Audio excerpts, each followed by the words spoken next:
The Valorian trade fleet moved through space like a school of silver fish. 20 ships in perfect formation. Their hulls caught the light of distant stars and threw it back in bright flashes. Commander Thesic stood on the bridge of the lead vessel and watched the navigation display with half-closed eyes. He was bored. This route was supposed to save them 3 weeks of travel time. 3 weeks he could spend doing something more interesting than staring at empty space. "Commander," said his navigation officer, "we are receiving a signal." Thesic did not look up from the display. "What kind of signal?" "It appears to be a warning. We are being asked to stop and identify ourselves." Now Thesic did look up. His 4 eyes narrowed with annoyance. "Asked by whom?" "The signal identifies the source as a human border station." Thesic made a sound that was something between a laugh and a cough. The Valorians were an ancient species. They had traveled between stars when most other races were still living in caves. Humans were newcomers, children playing at civilization. They had joined the Galactic Concord 200 years ago, stayed for perhaps 50 years, and then withdrew to their little corner of space. Most species in the Concord had forgotten they existed. "Ignore it," said Thesic. "Continue on our course." "Commander, the signal is repeating. They are requesting that we halt and state our purpose for entering their territory." "Their territory?" Thesic spoke the words like they tasted bad. "A dozen systems at most. Barely worth mapping. We are simply passing through." The navigation officer hesitated. "Should I respond to them?" "No. Why would I waste words on humans? They have no standing in the Concord. They have no fleet worth mentioning. They have nothing that concerns us." The fleet continued forward. The warning signals kept coming. Every few minutes a new message arrived. Each one was polite. Each one firmly requested that the Valorian ships stop. Each one was ignored. After several hours, the fleet passed a small station hanging in the darkness between stars. It was a simple structure, a cylinder with some antenna arrays and a few lights blinking in the void. As the Valorian ships flew by, Thesic ordered his sensors to scan it. "Minimal defenses," reported his tactical officer. "A few point defense weapons. Nothing that could threaten even our smallest vessel." "As I expected," said Thesic. "The humans are paper creatures. They talk loudly but carry no stick." The fleet pushed deeper into human space. They passed 2 more stations. Both sent warnings. Both were ignored. Thesic ordered full scans of every planet and moon they encountered. His science officers cataloged mineral deposits, water sources, and atmospheric conditions. The data was interesting. Several worlds showed signs of terraforming. Others had orbital facilities that suggested mining operations. "This space is more developed than our records indicated," said the science officer. "The humans have been busy." Thesic studied the data. "Rich in heavy metals, good locations for shipyards. The Concord will find this useful." "Commander, are we planning to claim this territory?" "Not today, but the Concord is always looking for new resources. The humans withdrew from galactic affairs.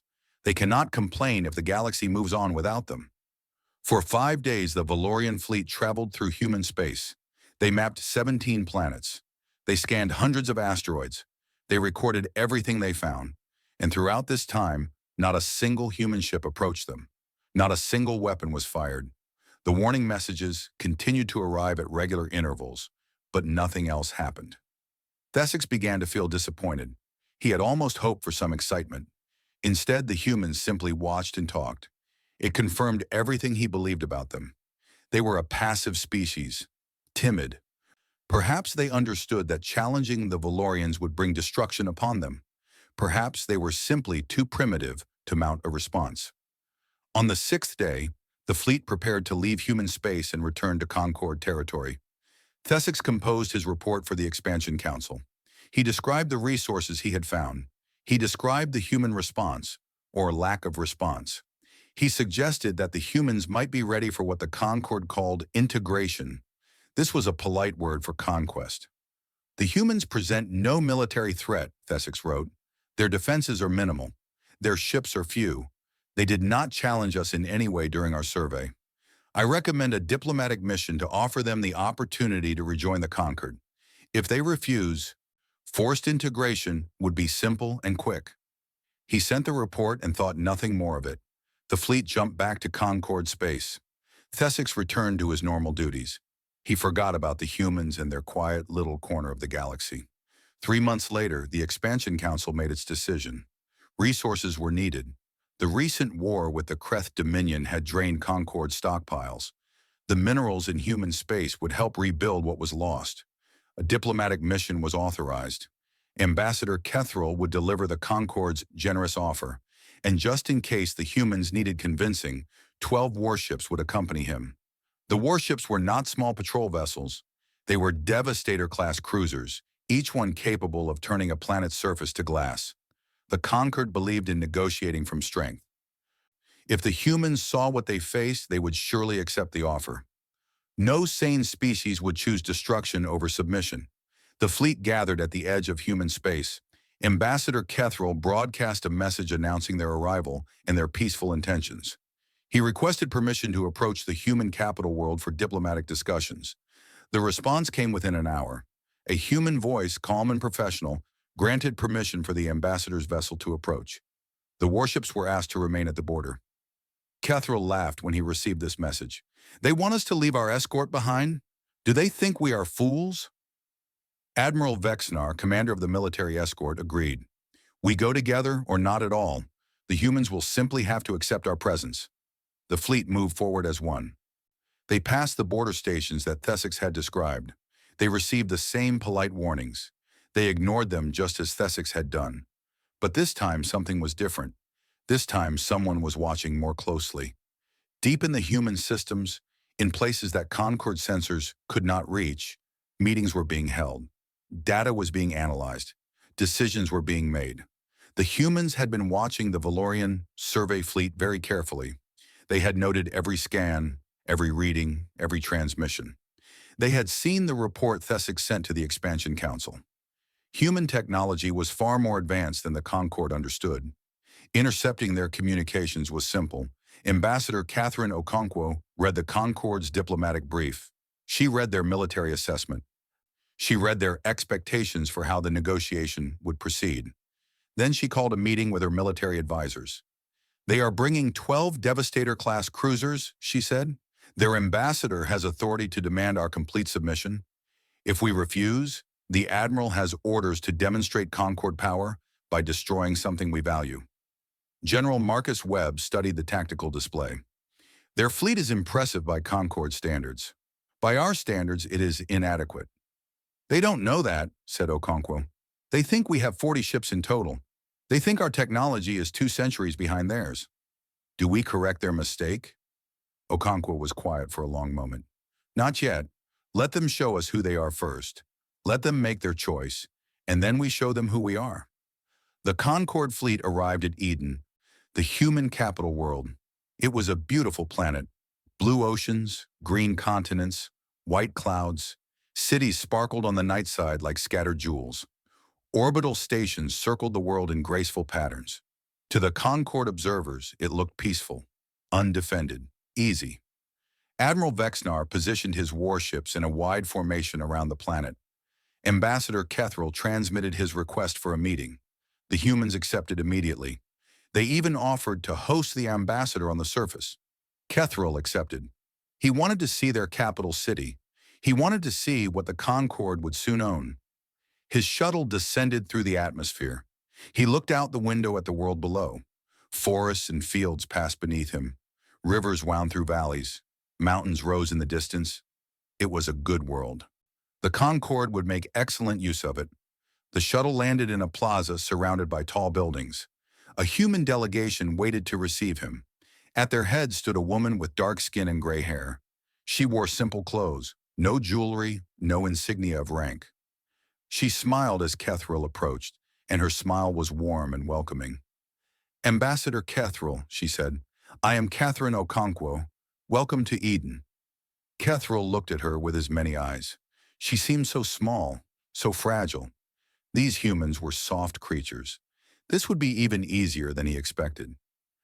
Thank you for receiving me, he said. I bring greetings from the Galactic Concord. Of course you do, said Okonkwo. Her smile did not change. Please come inside. We have much to discuss. She turned and walked toward the nearest building. Kethril followed. already composing the speech he would give. He would explain the Concord's offer, he would describe the benefits of joining galactic civilization, and if the humans hesitated, he would show them what happened to species that refused Concord generosity. He did not notice the way Okonkwo's staff watched him. He did not see the calm certainty in their eyes. He did not understand that he was not walking into a negotiation. He was walking into a test, and the humans had already decided what would happen if he failed it. Above Eden, the 12 warships waited. Their crews were confident.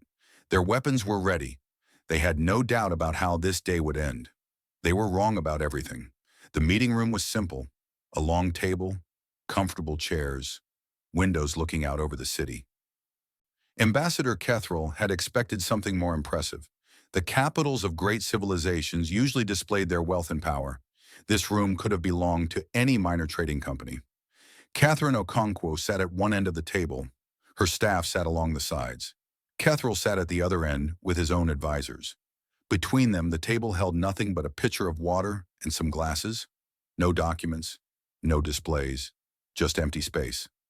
"Ambassador," said Okonkwo, "please tell us why you have come." Kethril straightened in his chair. He had given this speech many times to many species. Most of them had been grateful for the opportunity to join the conquered. The ones who refused had learned to regret that choice. "Humanity withdrew from galactic civilization 2 centuries ago," he began. "At the time, your species was young and perhaps not ready for the responsibilities of membership. The Concord respected your wish for isolation. But times change. The galaxy faces new challenges. Resources grow scarce. The Concord believes it is time for humanity to rejoin the family of civilized species." Okonkwo nodded slowly. "And what would this rejoining involve?" "The terms are generous," said Kethril. "Humanity would accept Concord governance in matters of trade, defense, and resource allocation. Your worlds would contribute to the common good of all species. In exchange, you would receive the full protection of the Concord military, access to advanced technology, and the status of a civilized race." "I see. And if we prefer to remain independent?" Kethril spread his hands in a gesture he had practiced to seem friendly. "Ambassador Okonkwo, independence is a noble idea, but in practice it means isolation, weakness. The galaxy is not a safe place for small species alone in the dark. Surely you understand this." "I understand many things," said Okonkwo, "but I want to be clear about what you are offering. You are asking us to give up control of our own systems, to allow the Concord to take our resources, to provide workers for Concord projects. Is that correct?" "I would not put it so harshly. We ask for partnership, not submission." "And if we decline this partnership?" Kethril paused.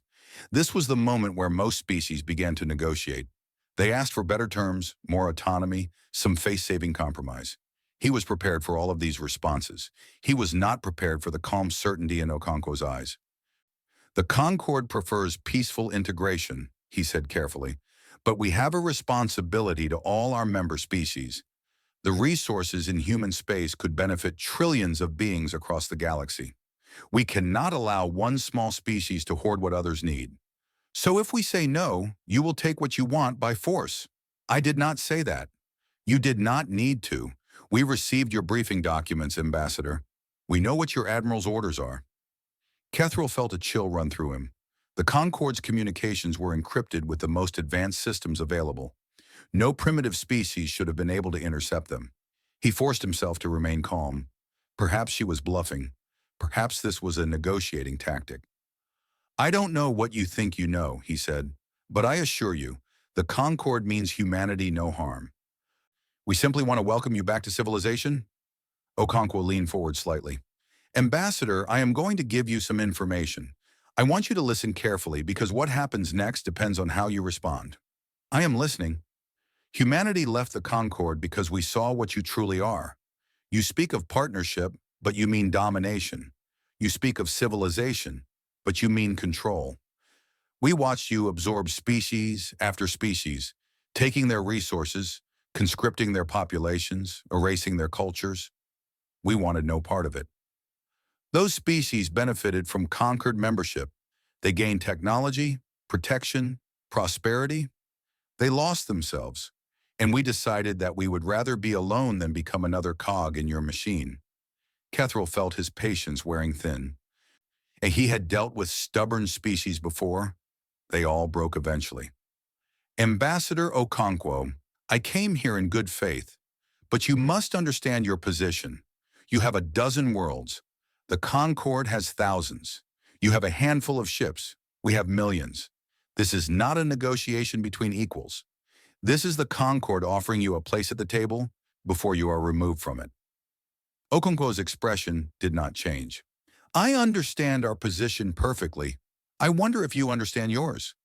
What is that supposed to mean? It means that you should take your ships and leave our space. Today, right now. If you do this, we will consider this incident closed. If you do not, there will be consequences that you are not prepared for. Kethril stared at her. For a moment, he wondered if she was insane. Then he decided that she was simply desperate, using threats she could not back up in hopes of buying time. He had seen this before. Weak species often blustered when cornered. He activated his communicator. Admiral Vexnar, the humans are refusing to cooperate. Please proceed with the demonstration. Okonkwo's staff shifted in their seats. Some of them reached for devices at their belts, but Okonkwo raised a hand and they stopped. What demonstration? She asked. The Concord believes in showing rather than telling, said Kethril. Perhaps a practical example will help you understand the reality of your situation. Through the windows, something flashed in the sky. A moment later, the building trembled slightly. Kethril smiled. One of your moons, he said. The one you call Luna Minor. It no longer exists. Admiral Vexnar has reduced it to rubble. This is what happens to species that refuse Concord generosity. He expected fear. He expected anger. He expected some emotional response that would tell him she was ready to negotiate properly. Instead, Okonkwo simply looked at him with something that might have been pity. You destroyed a moon to threaten us, she said. Do you understand what you have done? I have shown you the power of the Concord. Now shall we discuss terms that reflect reality? Okonkwo stood. Her staff stood with her. Ambassador Kethril, you have 1 day to remove your ships from human space. All of them. If any Concord vessel remains after that deadline, there will be consequences. Consequences? Kethril laughed. He could not help it. The absurdity of this small woman threatening the Concord was too much. What consequences? We have 12 warships in orbit. You have nothing that can touch them. I am not going to argue with you. 1 day, Ambassador. Use it wisely. She walked out of the room. Her staff followed. Kethril sat alone at the table, struggling to process what had just happened. He had offered peace and received threats. He had demonstrated power and received more threats. These humans were clearly not rational. He contacted Admiral Vexnar. The humans are not responding to diplomacy. Prepare the fleet for enforcement operations. Understood, Ambassador. Shall we begin immediately? Give them their day. Let them watch the deadline approach. Let them understand that no help is coming. When the time expires, we take their capital and end this farce. In orbit, the 12 Devastator-class cruisers spread out around Eden. Their weapon systems activated. Their targeting computers mapped every city, every installation, every point of interest on the planet below. The crews were calm and professional. They had done this many times before. Stubborn species always surrendered once the bombardment began. On the surface, the humans went about their business. They did not evacuate their cities. They did not mobilize their tiny fleet. They did not send desperate messages begging for mercy. From the Concord perspective, they seemed to be ignoring the threat entirely. Perhaps they are in denial, suggested one of Kethril's advisors. They cannot accept that their world is about to fall. Or they are planning something, said another. We should strike now, before they can act. Kethril shook his head. They have nothing to plan with. Let them have their day. When it ends, they will have nothing at all. The hours passed. On Eden, day turned to night and back to day again.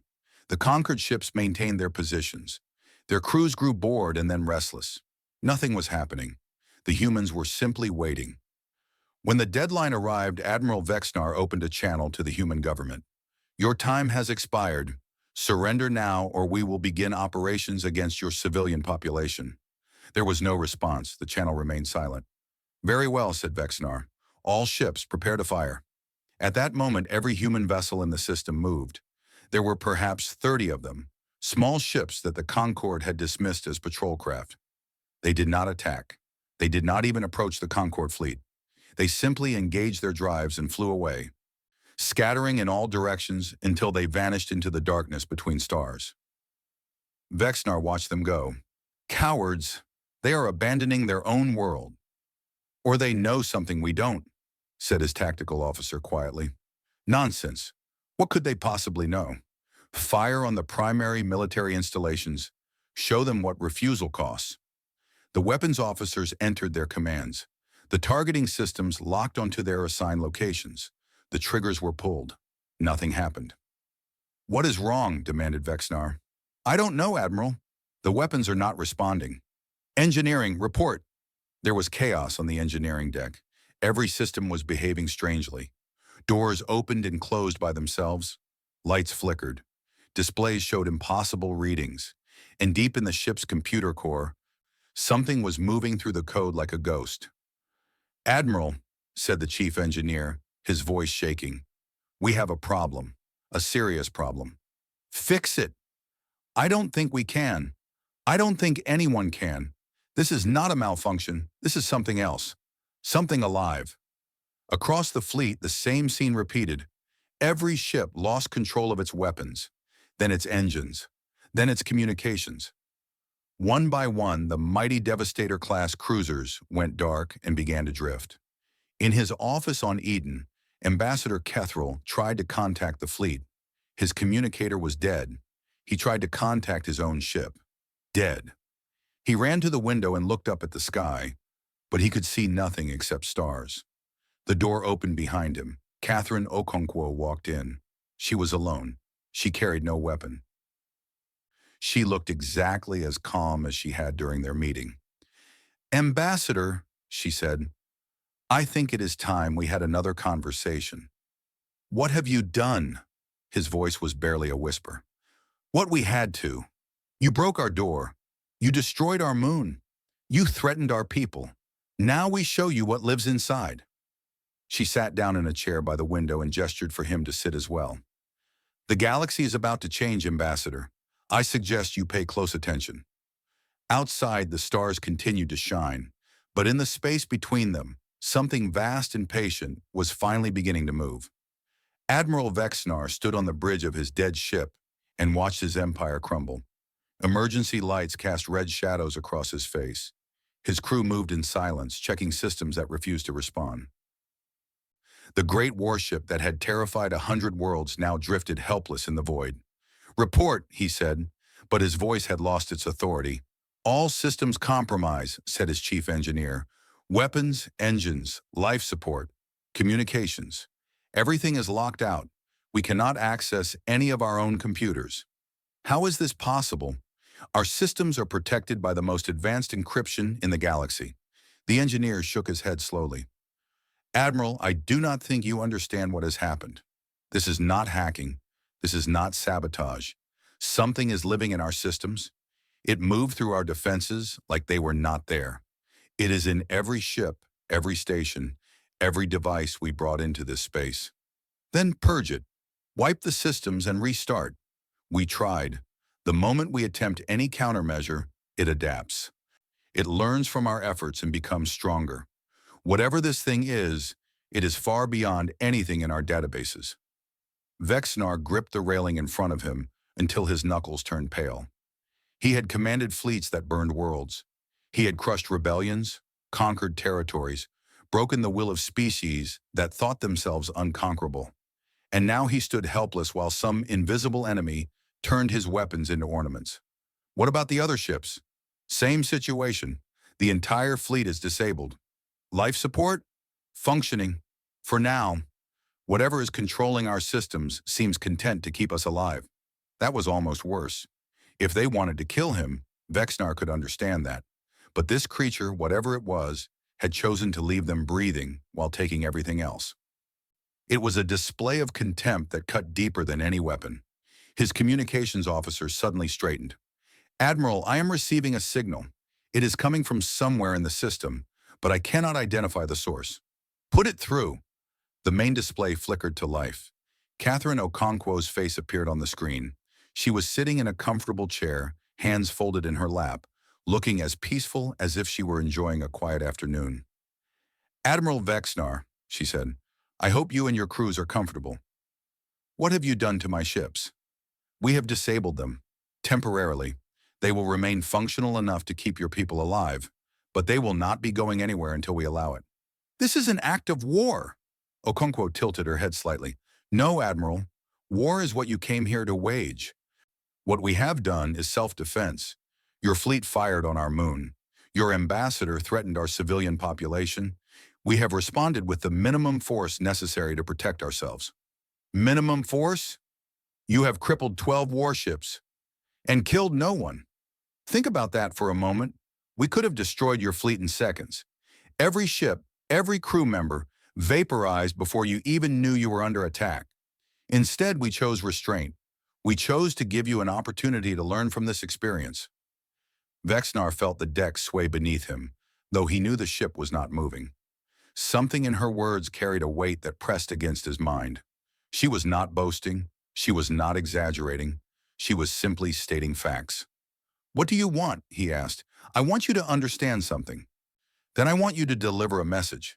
She leaned forward slightly.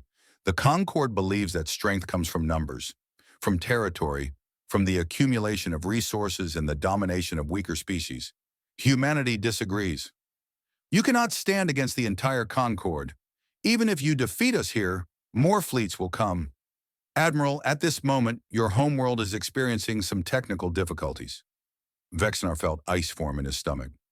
What? Banking networks have collapsed. Transportation systems have stopped functioning. Communications between your government and its military forces have been disrupted. Environmental controls in several major population centers are fluctuating unpredictably. You are attacking civilians? We are inconveniencing them. No one has been harmed. No one will be harmed unless your government does something foolish. But they are learning the same lesson you are learning right now. Human space is not undefended. It never was. She pressed something on a device beside her chair, and the display changed. Vexnar saw a star map.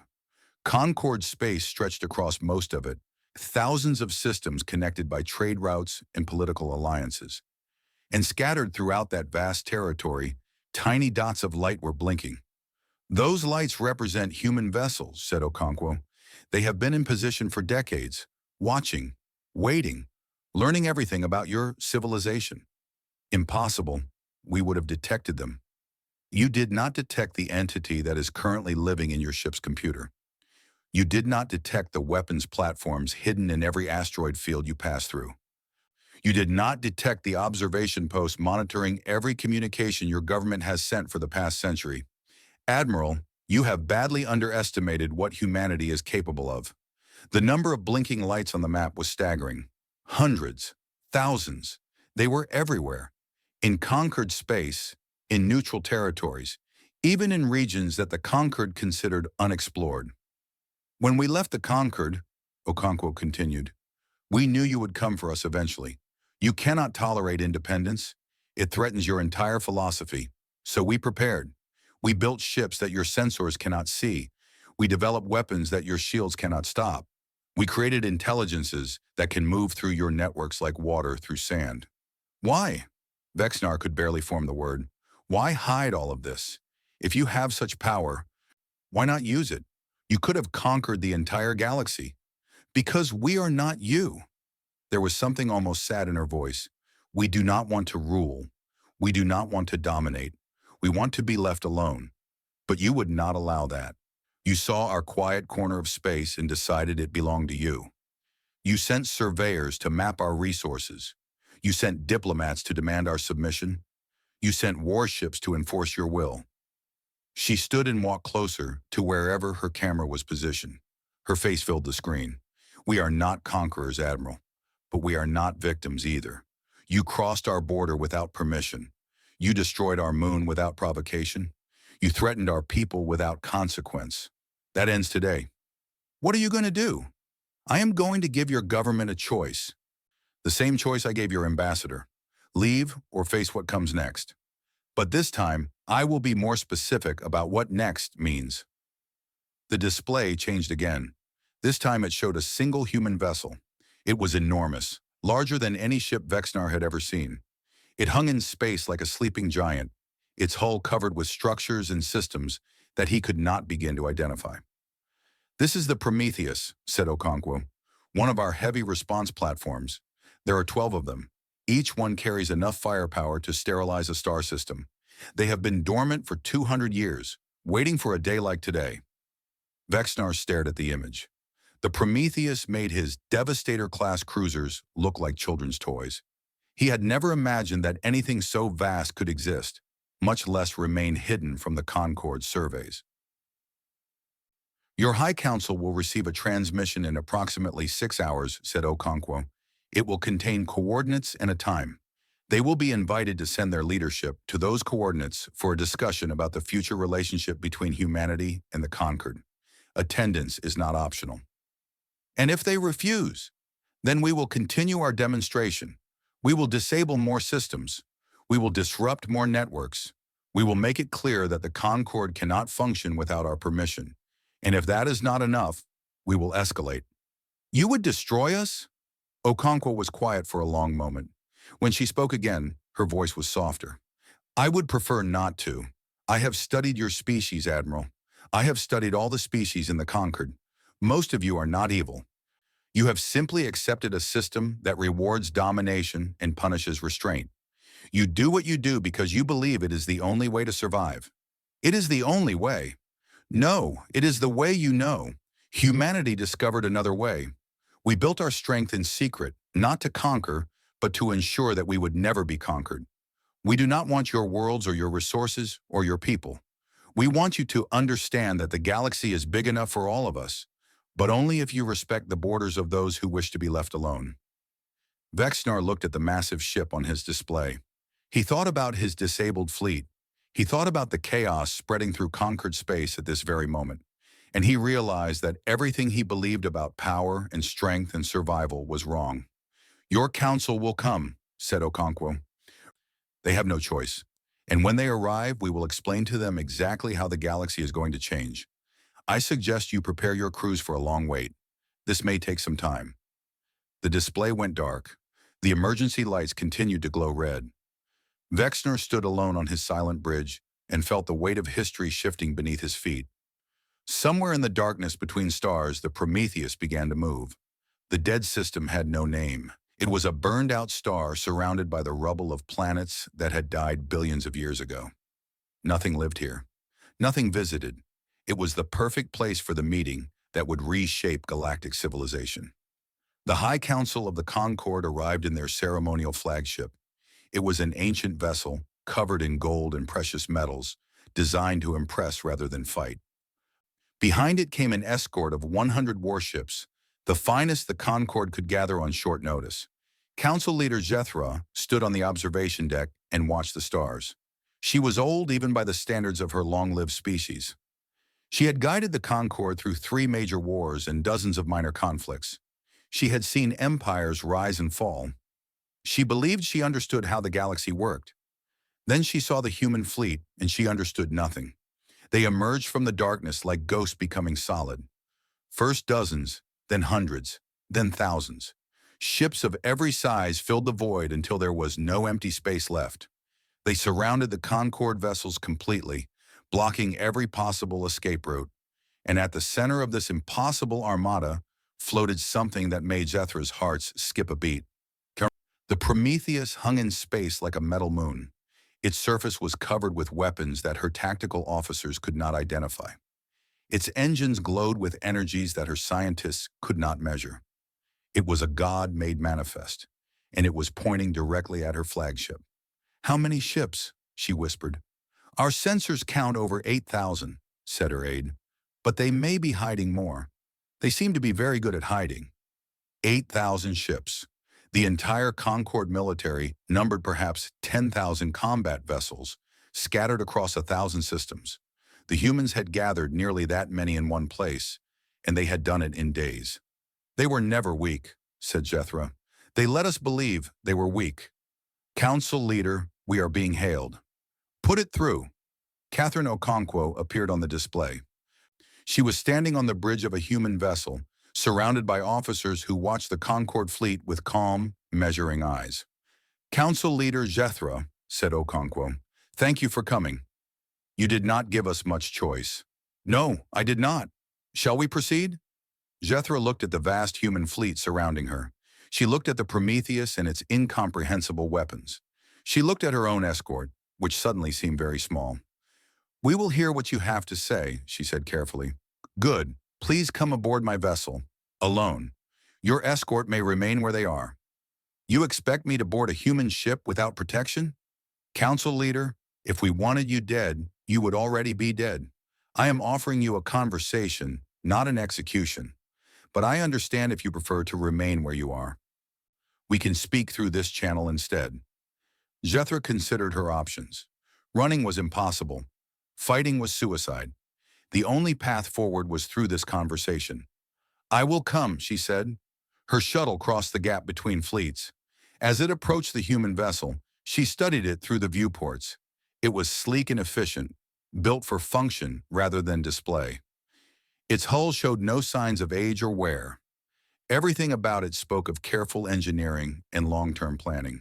The shuttle docked, and Jethro walked through corridors that hummed with quiet power. Human crew members nodded respectfully as she passed. No one seemed nervous or aggressive. They moved with the confidence of people who knew exactly how strong they were. Okonkwo met her in a conference room with a large window overlooking the gathered fleets. They sat across from each other, two leaders of two civilizations, one of which had just discovered how wrong it had been. Before we discuss the future, said Okonkwo, I want to discuss the past. I want you to understand why we are here. Your ambassador explained your grievances. The survey fleet, the diplomatic mission, the destroyed moon. Those are symptoms. The disease is older. Okonkwo folded her hands on the table. 2 centuries ago, humanity joined the Concorde. We were eager, optimistic, excited to meet other species and learn from them. We lasted 50 years before we could not stomach it anymore. You left because you disagreed with our methods. We left because your methods are monstrous. The Concorde does not create partnerships. It creates dependencies. You absorb species, strip their resources, conscript their populations, and call it civilization. You destroyed the Vareth, the Mindori, the Kellen. You erased their cultures, scattered their people, and turned their worlds into mining operations. The Vareth were aggressive. The Mindori were unstable. The Kellen refused to cooperate. They refused to submit. There is a difference. Okonkwo's voice remained calm, but there was steel beneath it. We watched the Concorde consume species after species, and we knew that one day you would come for us. So we prepared. Why hide your strength? If you have this power, you could have stopped us years ago. Because we wanted to give you a chance to change. We hoped that the Concorde would evolve, that new leadership might choose cooperation over domination. We were wrong. When Commander Thesix entered our space without permission, we watched. When Ambassador Kethril arrived with warships, we watched. When Admiral Vexnar destroyed our moon, we acted.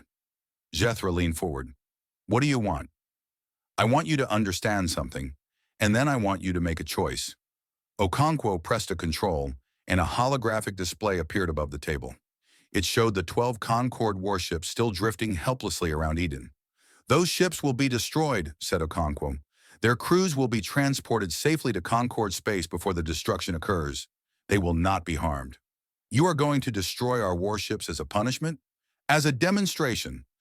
The galaxy needs to see that there are consequences for violating sovereignty.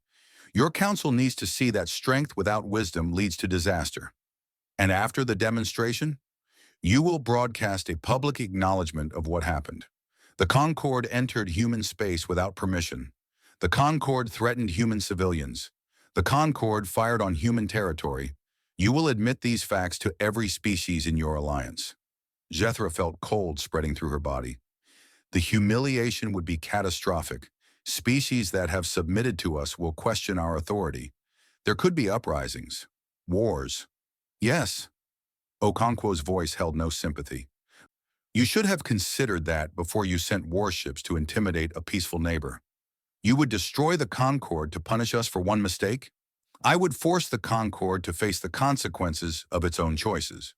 For centuries, you have bullied weaker species because you could. You have taken what you wanted because no one could stop you. Today, someone stopped you. The rest of the galaxy will learn from this example. Jethra stared at the human woman. She had expected anger, hatred, the desire for revenge. Instead, she found something worse. She found judgment. Is there no alternative? There is always an alternative. You could refuse our terms. We would respond by continuing to disable Concord systems until your civilization collapses. Billions would suffer. Millions might die in the chaos. We do not want this outcome, but we will accept it if necessary. Why? Why would you bring such destruction down on innocents? Okonkwo was quiet for a moment. When she spoke, her voice was softer. Council leader, I am not a cruel person. I do not enjoy suffering. But I understand something that your civilization has never learned. Mercy without consequence is weakness. If we let you leave without payment, you will return stronger. You will build better ships and try again. The only way to break the cycle is to make the cost of aggression so high that no one dares pay it. She leaned forward. Your 12 warships will be destroyed. Their crews will live. You will admit what you did. There will be no further contact between humanity and the Concorde unless we initiate it. These terms are not negotiable. Jethra looked at the holographic display. She looked at the vast human fleet outside the window. She looked at Catherine Okonkwo's calm, patient face. And if we accept, what then? Then you go home.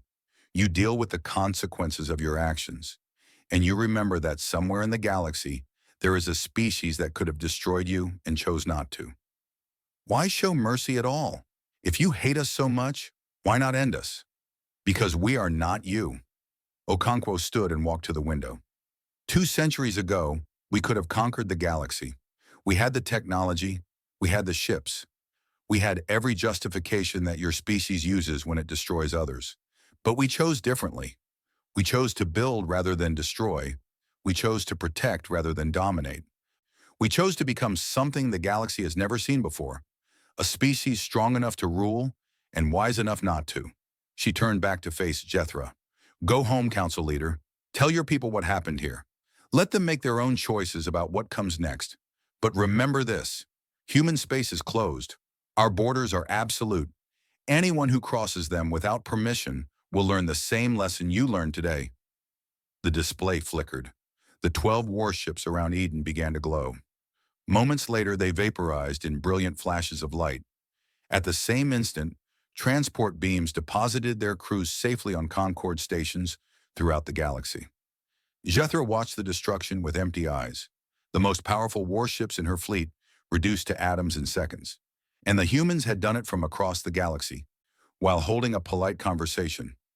It is finished, said Okonkwo. You may return to your ship. Your escort will not be harmed. Jethra stood slowly. Her legs felt weak. Her minds were struggling to process everything she had witnessed. Humanity will be remembered for this, she said. We are counting on it. The council leader walked back to her shuttle.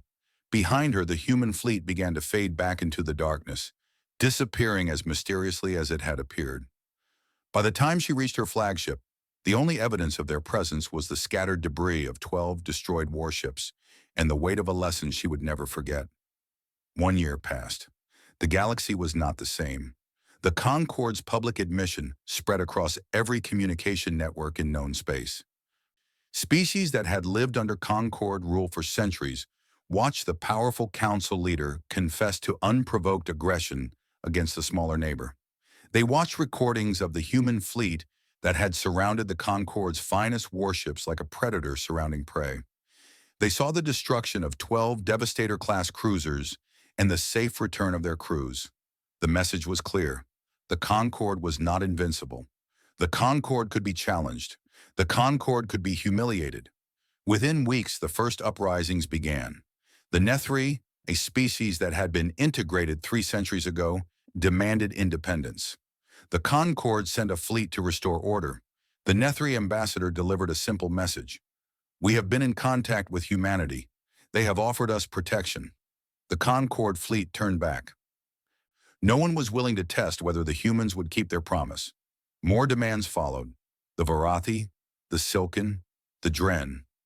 One by one, species that had accepted Concorde domination began to question whether they had to continue accepting it. Some negotiated new terms. Others simply declared themselves free and dared the Concorde to respond.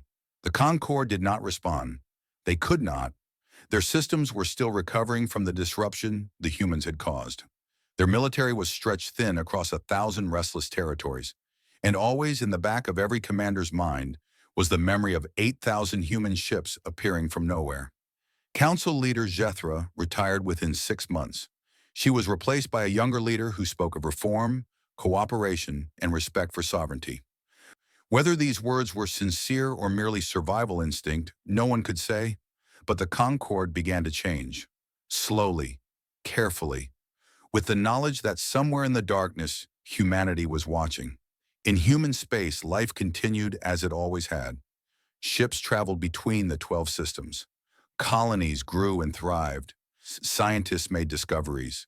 Artists created wonders. Children were born, grew up, and had children of their own. The great fleet that had humbled the Concorde dispersed back to its hiding places, sleeping giants waiting for a call that might never come. Ambassador Catherine Okonkwo returned to her work. She did not seek recognition or reward. She had done what needed to be done, and now she focused on the future. Humanity had revealed a fraction of its strength. The galaxy would spend generations wondering how much more remained hidden. On a small space station at the edge of human territory, a young Valorian waited. His name was Thesix the Younger, and he was the nephew of the commander who had started everything. When news of the incident reached his homeworld, he had felt shame like a physical wound. His family's arrogance had brought disaster upon the Concorde. His uncle's casual dismissal of human warnings had led to humiliation and chaos. He had spent months studying everything he could find about humanity. He read their history, he watched their entertainment, he learned their languages. And when he felt he understood enough, he traveled to the border of human space and requested permission to enter. The border station had responded with surprise. No alien had requested entry since the incident. Thesix explained that he came alone, unarmed, seeking only conversation. He would wait as long as necessary.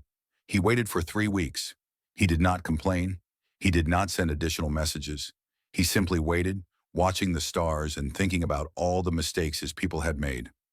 Finally, permission came. A human escort arrived to guide him to Eden. The capital world was more beautiful than any recording could capture. Thesix looked out the window of his transport and saw forests that seemed to glow with life, oceans that sparkled like scattered jewels, cities that rose gracefully toward the sky without scarring the landscape around them. This was not a world of conquerors. This was a world of gardeners. Catherine Okonkwo met him in the same plaza where she had received Ambassador Kethriel a year ago. She looked older now, though perhaps that was simply tiredness. She had carried a heavy burden, and it showed in her eyes. "Thesix the Younger," she said, "I am told you waited 3 weeks at our border." "I would have waited 3 years if necessary." "Why? What do you want from us?" Thesix took a deep breath. He had rehearsed this moment many times, but now that it was here, the words felt inadequate. "I want to understand," he said. "My uncle led a survey fleet through your space without permission. He treated your warnings like they were beneath notice. He told the Concorde that you were weak and ripe for conquest. Everything that followed came from his arrogance. Your uncle made a mistake. Many people make mistakes. His mistake nearly destroyed the Concorde. His mistake revealed that everything we believed about strength and power was wrong. I want to understand how we were so blind." Okonkwo studied him for a long moment. Then she gestured toward a nearby building. "Walk with me," she said. They walked through the streets of the human capital. Citizens passed by, going about their daily business. Some glanced at Thesix with curiosity, but no one showed fear or hostility. He was simply a visitor, nothing more. "When humanity first reached the stars," said Okonkwo, "we were arrogant too. We thought we were special, destined to lead the galaxy. We joined the Concorde expecting to be welcomed as equals, perhaps even admired. What happened? Reality happened. We discovered that the galaxy is full of species older, stronger, and more experienced than us. We discovered that the Concord did not want partners. They wanted subjects. They wanted our resources, our labor, our obedience. So you left. We left. And we spent 200 years preparing for the day when you would come to take what we refused to give. They stopped at a small park. Children were playing on equipment shaped like abstract sculptures. Their laughter carried across the grass like music. "Why did you spare us?" asked Thesix. "You could have destroyed the Concord completely. You had the power." Okonkwo watched the children for a moment before answering. "Because destruction is easy. Anyone can destroy. The Concord destroys. The empires that came before destroyed. The pattern repeats endlessly because species believe that strength means the ability to kill. If strength is not the ability to kill, what is it? The ability to choose." She turned to face him. "We had 12 warships at our mercy. Their crews had done nothing wrong. They were following orders, serving their civilization. We could have killed them all and felt justified. Instead, we chose to send them home alive. Mercy, more than mercy, restraint, self-control, the decision to be more than what our enemies expect. The Concord expected us to fight or surrender. We did neither. We demonstrated power and chose not to use it for destruction. That is what true strength looks like." Thesix considered this. It went against everything he had been taught. In Concord philosophy, unused power was wasted power. Mercy was weakness that invited future attacks. Restraint was hesitation that allowed enemies to recover. "Will you ever rejoin galactic civilization?" he asked. "Perhaps. Someday. When the galaxy learns that borders are not suggestions and that sovereignty is not a privilege to be revoked by the powerful, when species can live side by side without one trying to dominate the others. That may take a very long time. We are patient." She smiled slightly. "We have been waiting for 200 years already. We can wait longer." Thesix stayed on Eden for a month. He spoke with historians, scientists, artists, and ordinary citizens. He learned about human history, their wars, their mistakes, their long climb towards something better. And when he finally returned to conquered space, he carried with him a new understanding. He spent the rest of his life teaching, not about human weapons or human technology, but about human choices. He told anyone who would listen about a species that could have ruled the galaxy and chose instead to build a garden.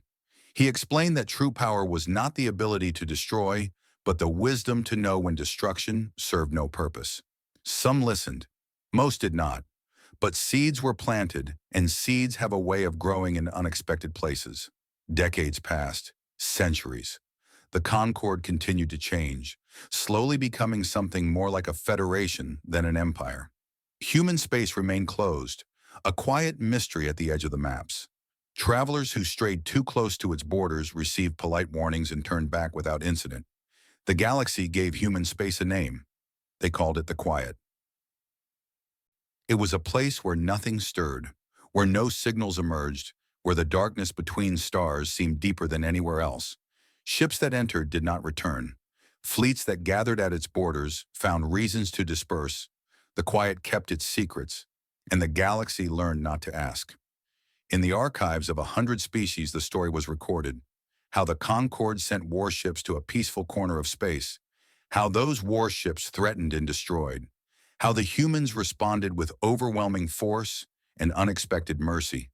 How the galaxy changed because one species chose restraint when destruction would have been easier. The lesson was simple. The galaxy was vast, full of wonders and dangers and species of every possible kind. Most of them wanted to conquer. Most of them wanted to dominate. But somewhere in the darkness, there was a species that wanted only to be left alone. And the galaxy learned, through pain and humiliation, that some requests should be honored.